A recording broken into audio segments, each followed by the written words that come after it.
Hello aspirants, તો કેમ છો તમે બધા? ચાલો તો હવે નેક્સ્ટ આપણે છે ને બોયન્સી વિશે થોડું જાણીશું. બોયન્સી શું છે, બરાબર? ચેપ્ટર 2 નો આ લાસ્ટ પાર્ટ છે, બોયન્સી એન્ડ ફ્લોટેશન, બરાબર? બોયન્સીમાં આપણે શું છે, બોયન્સી કયું પ્રિન્સિપલ છે ને એમાં શું શું આપણે ભણીશું. આપણે ક્વિક ઓવરવ્યૂ કરીશું, અહીંયા વધારે ડિટેલમાં નહીં જઈએ, ઠીક છે? ચાલો ટોપિક આજનો લખી દઉં છું, buoyancy and flotation, right? ચાલો, શું છે buoyancy? આપણે જ્યારે નાના હતા ત્યારે આ એક્સપેરિમેન્ટ આપણે બહુ કરતા હતા, પણ આપણને ખબર જ નથી પડતી કે આ buoyancy છે. આપણે જ્યારે નાહવા જઈએ, બરાબર, તો આપણે ખબર છે જે મગ હોય છે એને આપણે ઊંધું કરીને પુશ કરીએ છીએ કે પાણીની અંદર પુશ કરીએ, પછી આપણે એને ટિલ્ટ કરીએ છીએ તો ઘણા બધા એર બબલ્સ નીકળે છે અને આપણને મજા આવે છે જ્યારે આપણે નાના હતા. બસ એ જ કોન્સેપ્ટ છે અહીંયા. જો આ માની લો બકેટ છે, રાઈટ, જેમાં પાણી ભર્યું છે, બરાબર. આની અંદર આપણે મગ પુશ કરતા હતા, બટ હવે આપણે નહીં કરીએ કારણ કે હવે આપણે એન્જિનિયર બની ગયા છે. નાના હતા ત્યારે વાત અલગ હતી. ચાલો, આની અંદર એક બોડીને હું સબમર્જ કરાવું છું, ઠીક છે? આપણે કોઈ બી આર્બિટ્રી શેપની બોડી લઈ લઈએ, ઠીક છે? આ બોડી છે જેને હું સબમર્જ કરાવ્યો છે આની અંદર, ઠીક? હવે જો આ ટોપ સરફેસ છે, ઠીક છે? આ ટોપ સરફેસથી આ બોડી આટલી સબમર્જ છે, રાઈટ? તો આટલા પાર્ટમાં જે લિક્વિડ છે એ ડિસ્પ્લેસ થયું છે. હું અહીંયા ડ્રો કરું, જે આટલો પાર્ટ છે જે લિક્વિડની અંદર છે, રાઈટ? અહીંયા જે બી પાણી હશે, જેટલું બી પાણીનું વેટ હશે એ ડિસ્પ્લેસ થયું છે, બરાબર? તો આજુબાજુનું પાણી શું કરશે? આની ઉપર ફોર્સ લગાવશે કે ભાઈ તમે જાઓ, અમારા પાણીને મોકલો, તમે એક્સટર્નલ બોડી છો, તમે અમને નહીં જોઈએ, અમને તમારું પાણી જોઈએ.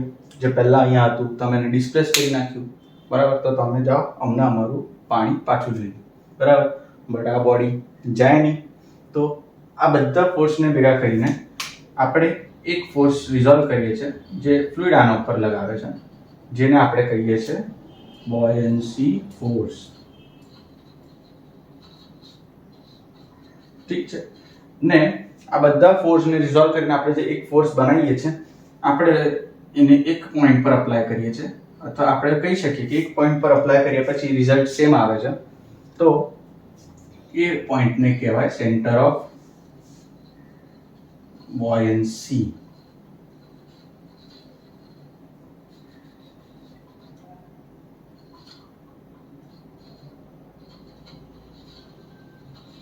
રાઈટ? ખબર પડી શું છે બોયન્સી?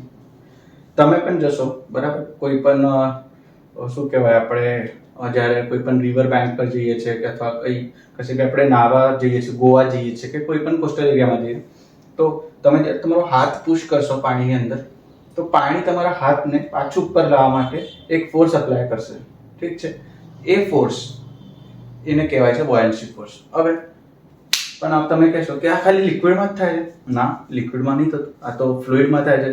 ફ્લુઇડમાં તો લિક્વિડ પણ આવે, ગેસ પણ આવે. ગેસમાં તો કેવી રીતે થાય? કારણ કે એર પણ એક જાતનું ગેસ જ છે જે આપણે કન્સિડર કરીએ છીએ. તો એરમાં કમ નથી થતું બોયન્સી ફોર્સ, એરમાં પણ થાય, પણ એ નેગ્લિજિબલ હોય. એ કેમ નેગ્લિજિબલ હોય, બરાબર, આપણે જોઈએ, ઠીક છે?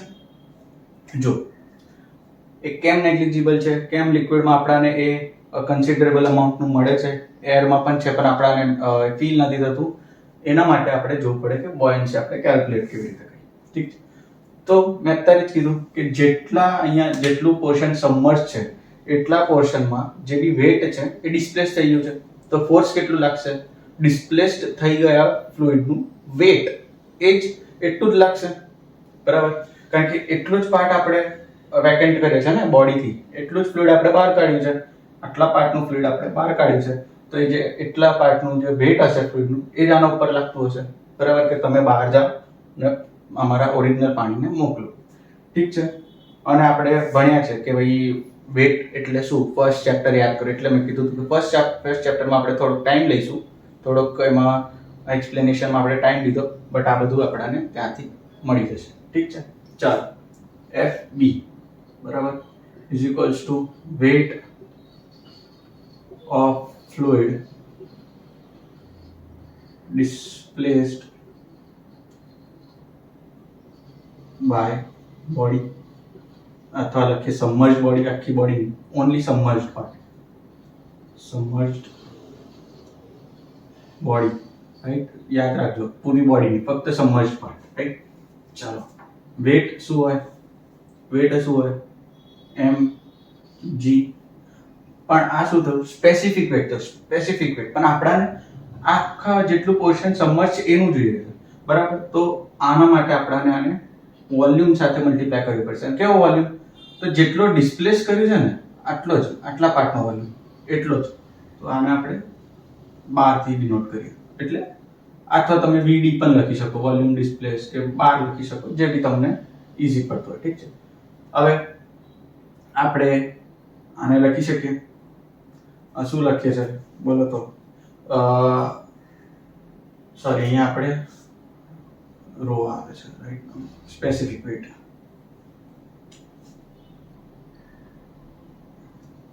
બરાબર. સ્પેસિફિક વેટ આવે છે, માસ વાળું આવશે. આપણે આને શું લખી શકીએ, એમ જી લખી શકીએ, બરાબર. એક સ્ટેપ આપણે ડિટેલમાં ગયા. ચાલો, સ્પેસિફિક વેટ ઇન્ટુ વોલ્યુમ, આ એનું ટોટલ વેટ, બરાબર. પણ હવે તમને આપણે આવી જઈએ ડેન્સિટી પર, ફર્સ્ટ ચેપ્ટર. ચાલો યાદ કરો, rho is equals to mass upon volume. મને માસ જોઈએ છે, બરાબર. તો હું માસને લખી શકું રો ઇન્ટુ વી, બરાબર. તો શું થશે, વી તો આપણે ઓલરેડી કન્સિડર કર્યો છે અહીંયા, જો, બરાબર. તો શું થશે, રો જી વી. સમજી ગયા, આ એક છે એમ જી. ઓકે, રો જી વી, આ વોલ્યુમ ડિસ્પ્લેસનું વી. ઠીક છે, બસ આ જ છે તમારું બોયન્સી ફોર્સ. રો શેનો લેવાનો, તો બોડીનો લેવાનો, બીકોઝ બોડી આપણે સમજ કરી છે. ઓકે, આ આટલો જ પાર્ટ અહીંયા, આનું એમ જી આપણે નીચે એક્ટ થશે, યાદ રાખજો, રાઈટ. બરાબર, આ જ છે ફોર્સ ઓફ બોયન્સી છે. અને યાદ રાખજો, હંમેશા અપર ડાયરેક્શનમાં, વેટ જે રીતે ઓલવેઝ ડાઉનવર્ડ ડાયરેક્શનમાં લાગતું હોય એવી જ રીતે આ હંમેશા અપર ડાયરેક્શનમાં લાગતું હશે. કારણ કે આ કહે છે ભાઈ તમે જાઓ, એક્સટર્નલ બોડી કહે છે તમે જાઓ, અમારા ઓરિજિનલ પાણીને મોકલો. અને વેટ આ કહે છે ના ભાઈ અમે તો અહીંયા જ રહીશું, અમે કશે નહીં જઈએ, અમે અહીંયા જ રહીશું. બોયન્સી કહે છે ના તમે જ જાઓ, અમને નહીં જોઈએ, અમે પાણી જોઈએ, બરાબર. તો આ રીતનું આપણે હોય છે સ્ટ્રક્ચર. ઠીક છે, હવે પછી તમને આમાં છે ને અમુક ન્યુમેરિકલ આવે છે કે percentage of body displaced or submerged, બરાબર, submerged, રાઈટ. આવી રીતના સમ્સ આવે છે જેમાં તમને rho of liquid, rho of body બધું આપેલું હોય છે, રાઈટ. બધા ડાયમેન્શન્સ આપેલા હોય છે. તો એનામાં આપણે કેવી રીતનું કરીએ છીએ, તો એક સિમ્પલ યાદ રાખજો, એક શું કહેવાય ટ્રીક આપું છું, એક ઇક્વેશન આપું છું. તમને જો લિમિટેડ કેસમાં આ અપ્લાય કરવું હોય તો તમે કરી શકો છો, બટ બધા કેસમાં અપ્લાય નહીં થાય. ઠીક છે, બધા કેસમાં આ અપ્લાય નહીં થાય, તો એ પ્રમાણે તમે ધ્યાન રાખજો, બરાબર. જો volume displaced upon total volume, બરાબર, volume displaced upon total volume is equals to density upon density of liquid. અહીંયા હું ડેન્સિટી ઓફ બોડી લઈ, બરાબર. જો આ તમને જો આના માટે બી આવી રીતે નથી આવતું, આપણે આને સોલ્વ કરીએ છીએ, થોડા ઇક્વેશન્સ આપણે જોઈએ છે. એક શું કહેવાય બોયન્સી ફોર્સ અને વેટને લઈને આપણે ઇક્વેટ કરીએ છીએ, પછી આપણને મળે છે. બટ ઠીક છે, આપણે અત્યારે પર્પસ શું છે, પીએચડી કરવાનું નથી, આપણો પર્પસ છે સમ સોલ્વ થવો જોઈએ, બરાબર. તો જો volume displaced upon total volume, બરાબર, ટોટલ વોલ્યુમ બોડીનું is equals to density of body upon density of liquid. આ તમને આપ્યું હોય તો ઇઝીલી તમે કાઢી શકો છો, બરાબર, જે બી રિક્વાયર્ડ ડેટા છે આનાથી. બટ આ ઓલવેઝ યુઝ નહીં થાય. ક્વેશ્ચન જોજો, એનાલાઇઝ કરજો, અપ્લાય થાય તો ઠીક છે, નહીં તો પછી આપણે કન્વેન્શનલ મેથડથી આ જે મેથડ છે એનાથી જ સોલ્વ કરીશું. ઠીક છે, ચાલો આમાંથી તમને કંઈક લાગે છે તો નોટ કરી લો, અને કોઈ ડાઉટ હોય તો નીચે કમેન્ટમાં જણાવો, તો પછી આપણે આગળ જઈએ છીએ. ઠીક છે, પણ રફ કરતા પહેલા હજુ એક થિયરેટિકલ છે, તમે એને યાદ રાખી શકો છો કે આ જે આપણે કીધું કે buoyancy force is equal to weight of fluid displaced by the submerged body, બરાબર. આ કોઈએ કીધું હતું? મેં તો કીધું નથી, તમે તો કીધું નથી, આ કોઈએ તો કીધું હશે. તો કોઈએ કીધું હતું? તો યાદ રાખજો, આને કહેવાય છે આર્કિમેડિસ પ્રિન્સિપલ. આર્કિમેડિસ પ્રિન્સિપલ, આ યાદ રાખજો. આ અમુક, એટલે હું એવું નથી કહેતો કે આ પૂછાશે, બટ યાદ રાખી લો, કદાચ પૂછાઈ ગયું તો ભાઈ કેમ એક માર્ક છોડવું? એક બે શબ્દથી આપણને એક બે માર્ક મળતો હોય તો લઈ લેવાનું, બરાબર. ઠીક છે, ચલો આ આપણે હવે આના પછી આપણે જઈશું ફોર્સિસ ઓન આપણે સબમર્જ બોડી. એમાં આપણે સ્ટેબલ, અનસ્ટેબલ, ન્યુટ્રલ, ઇક્વિલિબ્રિયમ જોઈશું, બરાબર. તો આમાંથી નોટ કરવું હોય તો કરી લો, અને પછી આપણે આગળ જઈએ. ચાલો, તો હવે આપણે જોવાનું છે ફોર્સ ઓન સબમર્જ બોડીઝ. ઠીક છે, અહીંયા લખું છું. ઇઝી છે, થિયરિટિકલ છે, કઈ એમાં એ છે નહીં. ફટાફટ આપણે આને પૂરું કરી. ફોર્સ ઓન સબમર્જ્ડ બોડીઝ, બરાબર. કેવી બોડીઝ? કોઈ બોલ હોય, કોઈ શિપ હોય, કે કોઈ પણ વસ્તુ જે ફ્લુઇડમાં સબમર્જ્ડ હોય. ઠીક છે, એમાં આપણે બે કેસ જોઈશું.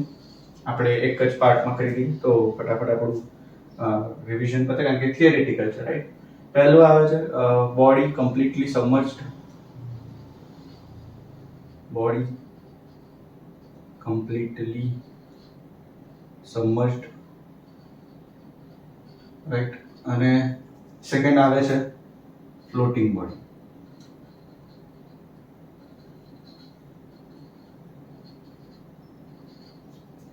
ચલો, હવે આને સ્ટાર્ટ કરતા પહેલા તમે સિલેબસમાં ગો થ્રુ કર્યો હશે. આપણે 3 ટાઈપના ઇક્વિલિબ્રિયમ ભણીએ છીએ, right. Stable equilibrium, unstable equilibrium અને ન્યુટ્રલ ઇક્વિલિબ્રિયમ. ઠીક છે, તો આપણે એની ડિટેલમાં નહીં જઈએ કે શું હોય ઇક્વિલિબ્રિયમ, કારણ કે તમે જાણતા હશો કે સ્ટેબલ ઇક્વિલિબ્રિયમ શું હોય, અનસ્ટેબલ શું હોય, બરાબર. જનરલી તમે જોયું હશે કે આ જો બાઉલ છે, અહીંયા હું બોલ મૂકીને રિલીઝ કરું તો થોડા ટાઈમ પછી અહીંયા આવીને સ્ટેબલ થઈ જશે. આને કહેવાય સ્ટેબલ ઇક્વિલિબ્રિયમ. આ જ બાઉલને હું ઇન્વર્ટ કરી દઉં અને અહીંયા બોલ મૂકું અને પુશ કરું તો આ બોલ ફરી આ પોઝિશન પર નહીં આવી શકે, એ ફ્લો થતો જશે. આને કહેવાય અનસ્ટેબલ ઇક્વિલિબ્રિયમ. અને થર્ડ વસ્તુ, જો હું કોઈ પણ સરફેસ પર બોલ મૂકું અને પુશ કરું તો આ બોલની પોઝિશનમાં ચેન્જ આવે તો આને કહેવાય ન્યુટ્રલ ઇક્વિલિબ્રિયમ. ઠીક છે, ક્લિયર? ચાલો, આ તો જસ્ટ એક ક્વિક ઓવરવ્યુ કે જેને ઇન કેસ ના રિકોલ થતું હોય તો આપણે એ કન્ફ્યુઝ ના થાય. ઠીક છે, હવે આ બંને કેસમાં પણ આપણે આ 3 કેસ જોવાના છે કે ક્યારે કઈ બોડી ઇક્વિલિબ્રિયમમાં હોય છે અને કયા ઇક્વિલિબ્રિયમમાં હોય છે, રાઈટ. ચાલો, તો એક કામ કરીએ, આપણે અહીંયા લખીએ પહેલું સ્ટેબલ, અનસ્ટેબલ અને ન્યુટ્રલ, રાઈટ. ચાલો, લેટ્સ સ્ટાર્ટ. ચાલો, પહેલા વાત કરીએ બોડી કમ્પ્લીટલી સબમર્જ. કોઈ ફ્લુઇડ થી ભરેલું કન્ટેનર છે, એની અંદર આપણે કોઈ બોડી મૂકીએ, કમ્પ્લીટલી સબમર્જ થઈ જાય તો તમે જાણો છો કે એની અંદર કેટલા પોઈન્ટ્સ હશે, કેટલા પોઈન્ટ ઓફ એક્શન્સ હશે. જો સૌથી પહેલા તે બોડીનું પોતાનું એક સેન્ટ્રોઇડ, ઠીક છે, કાઉન્ટ કરજો. બોડીનું પોતાનું સેન્ટ્રોઇડ એક હશે, બરાબર. પ્લસ એની ઉપર લાગતા બોયન્સી ફોર્સિસ જે હશે, ઠીક છે, એ જ્યાં એક્ટ થશે ત્યાં એક સેન્ટર ઓફ બોયન્સી હશે, કરેક્ટ, બરાબર. આના અલગ કોઈ પોઈન્ટ હશે જ્યારે કમ્પ્લીટલી સબમર્જ હોય ત્યારે. વિચાર કરો, ત્યાં સુધી અહીંયા તમને ફિગર પણ આપી દઉં છું. કન્ટેનર છે, ઠીક છે, એની અંદર કમ્પ્લીટલી સબમર્જ એક બોડી છે. આની અંદર એક પોતાની બોડીનું સેન્ટ્રોઇડ હશે જેને આપણે G3 નોટ કરીએ. એક બોયન્સી ફોર્સ લાગતો હશે, અહીંયા ઉપર બતાવું છે, B3 નોટ કરીએ. આના વગર કોઈ પોઈન્ટ્સ તમને આઈડિયા છે? નથી? ચાલો નેક્સ્ટ આપણે જોઈએ. નેક્સ્ટ સેમ અહીંયા એક બોડી છે પણ એ ફ્લોટિંગમાં છે, ટોટલી સબમર્જ્ડ નથી, રાઈટ. એ ટોટલી સબમર્જ નથી. હવે આની અંદર કેટલા પોઈન્ટ્સ હશે? એક પોતાનું સેન્ટ્રોઇડ, એક બોયન્સી, એક પોતાનું સેન્ટ્રોઇડ, એક બોયન્સી, ને હજુ એક આમાં આવે છે મેટા સેન્ટર એમ. ઠીક છે, શું છે આપણે જોઈએ આગળ. ચાલો પહેલા અહીંયા આવીએ. જો when stable equilibrium is attend, બરાબર, તો તમારું જે જી એટલે સેન્ટ્રોઇડ પોઈન્ટ છે શુડ બી બિલો. ઠીક છે, એટલે અહીંયા હું સેન્ટેન્સ જ લખી દઉં છું, right. G should be below m. Sorry, m નહીં, અહીંયા m આવે ને b, right. G should be below. Unstable માં just reverse. ઠીક છે, G is above b, બરાબર. ન્યુટ્રલ માં G and B coincides. Alright. ચાલો હવે આ ફ્લોટિંગ બોડી. હવે શું છે મેટા સેન્ટર, તમે આપણે ડેફિનેશનથી તો જાણીએ જ છે કે શું હોય છે, બટ તમે આવી રીતે સમજો કે કોઈ ફ્લોટિંગ બોડી છે જેને હું થોડું પુશ આપું, રાઈટ. હવે પુશ આપ્યા બાદ, બરાબર, એનું જે સેન્ટર ઓફ બોયન્સી પોઈન્ટ છે એ ચેન્જ થશે. કેમ? કારણ કે એનું સબમર્જ પાર્ટ છે એ ચેન્જ થશે, બરાબર. તો નવું જે સેન્ટર ઓફ બોયન્સીની આપણને જે લાઇન ઓફ એક્શન મળશે કે જ્યાં બોયન્સી ફોર્સ એક્ટ થશે, એ લાઇન અને સેન્ટર ઓફ જેનું સેન્ટ્રોઇડ છે એનાથી પાસ થતી લાઇન જ્યાં મળશે એને આપણે કહીશું મેટા સેન્ટર. હવે મેટા સેન્ટર શું છે? એક પોઈન્ટ છે જેના અબાઉટ બોડી ઓસિલેટ કરે છે, એવું સમજો. સમજી લો આ તમારી બોડી છે, બરાબર. અહીંયા આનો સેન્ટર ઓફ મેટા સેન્ટર છે, બરાબર. આ પોઈન્ટને પકડીને આ બોડી આવી રીતે ઓસિલેટ કરે છે આ પોઈન્ટના અબાઉટ, બરાબર. તો આ પોઈન્ટ આનું શું થયું? Meta centre. હવે જરૂરી નથી કે મેટા સેન્ટર બહાર જ હોય, બોડીની અંદર બી હોઈ શકે અથવા બહાર પણ હોઈ શકે. ઠીક છે, depends upon the situation, right. ચાલો ફ્લોટિંગ બોડીની વાત કરીએ તો શું છે? એમ એટલે meta centre point should be above G, બરાબર. અનસ્ટેબલ માં M is below G. જો આ બધું છે ને પ્રેક્ટિકલી આપણે ફિગરને પુશ એટલે ફિગરમાં પુશ બતાવીને લાઇન્સ ડ્રો કરીને બી તમને બતાવી શકું છું, બટ એ ડિટેલ્ડ એક્સપ્લેનેશન છે, રાઈટ. એના માટે આપણે ડિટેલ્ડ જે ફ્લુઇડ મિકેનિક્સનું કોર્સ કરીશું એમાં આપણે કરીશું. અત્યારે જસ્ટ આપણે ઉપરથી બધું આપણે રિવિઝન કરી રહ્યા છે ક્રેશ કોર્સમાં, ઠીક છે. અને આમાં એમ એન્ડ જી કોઇન્સાઇડ્સ, ઠીક છે. તો એવું નથી કે હું જેટલું કહું છું એટલો જ કોન્સેપ્ટ છે. કોન્સેપ્ટ આમાં હજુ ડેપ્થ છે, અને આપણે કરીએ તો આના ઉપર આપણે અડધાથી 3 કલાક આપણે ચર્ચા કરી શકીએ, બટ અત્યારે આપણે એ નથી કરી રહ્યા, રાઈટ. તો આ ટાઈપનું આપણા પાસે સિચ્યુએશન હોય છે. હવે આમાં હજુ એક હવે આપણે જોઈશું કમ્પ્લીટલી સમજણ ફ્લોટિંગ બોડીનું આ થિયરી. આ જનરલી એટલા માટે યાદ રાખવાનું છે કારણ કે એમસીક્યુઝમાં ઓબ્જેક્ટિવ ટાઈપ ઓફ ક્વેશ્ચનમાં સ્ટેટમેન્ટમાં પૂછે છે, રાઈટ. કે for stable equilibrium, for unstable, for neutral, અથવા તમને આ આપી દેશે કે when a body is floating and the M is above the G then which kind of equilibrium is attained. આ ટાઈપનું આમાં કશું બી પૂછી શકે છે, રાઈટ. આમાંથી તો તમને કાં તો આ પૂછશે કાં તો સ્ટેટમેન્ટ આપી દેશે, ઇક્વિલિબ્રિયમ પૂછશે. તો આવા ટાઈપના ક્વેશ્ચન આમાંથી બનતા હોય છે. તો આને શાંતિથી જોઈ લો, સમજી લો, વાંચી લો, કારણ કે આમાં જનરલી કન્ફ્યુઝ થતા હોય છે, ઠીક છે. અને નોટ કરવું હોય તો નોટ કરી શકો છો, નહીં તો પછી આપણે ઇરેઝ કરીએ છીએ.